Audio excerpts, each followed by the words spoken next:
In the quiet village of Umuokoro, there stood an ancient tree so large that its roots cracked the earth like veins of a dying god. It was called Ụkwu Nwanyị Ojọọ, the tree of the wicked woman. No one dared to go near it after sunset. The elders said that at midnight, the witches of the 7 clans gathered under its shadow to feast, chant, and choose their next victim. Every child in Umuokoro grew up hearing stories about the tree. They said it bled when struck with machete. They said it whispered names into the ears of those who passed by too closely. And once, a man who tried to cut it down went mad, tearing off his own skin, screaming that something was crawling under it. But Obinna, the blacksmith's stubborn son, didn't believe in such tales. He was brave, or foolish, depending on who you asked. One night, to prove his courage, he told his friends he would go to the tree and bring back a piece of its bark as proof.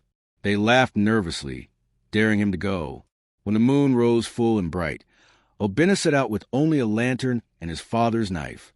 The village dogs howled as he walked past the last hut, their cries echoing into the darkness. The air grew colder the closer he got to the tree. Even the crickets stopped singing. Then he saw it. The tree towered over the forest, its bark black and wrinkled like burnt flesh. The roots were twisted, forming shapes that looked almost human. The air smelled of decay. Still, Obinna stepped forward, clutching his lantern. He placed a hand on the trunk. It was warm, alive. Suddenly, the wind began to whisper. But it wasn't just the wind. He heard voices, women's voices, chanting in a language older than the village itself. The ground trembled.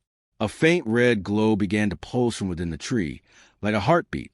Obinna tried to run, but his feet wouldn't move. The roots had curled around his ankles.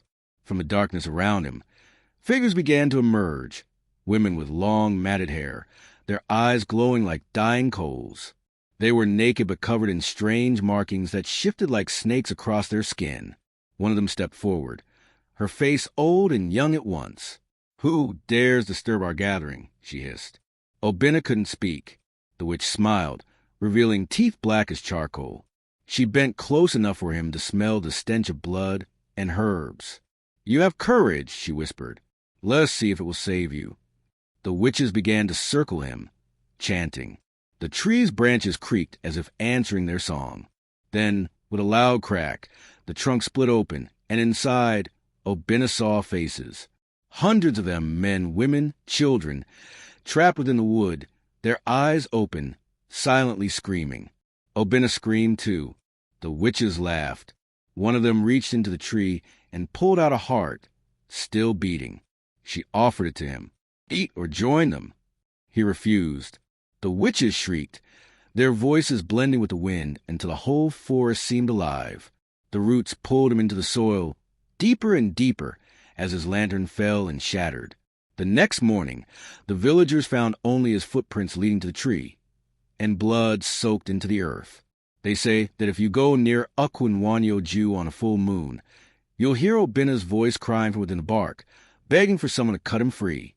But no one ever dares, because every full moon, the witches still gather there, singing, laughing, feeding, and the tree grows fatter.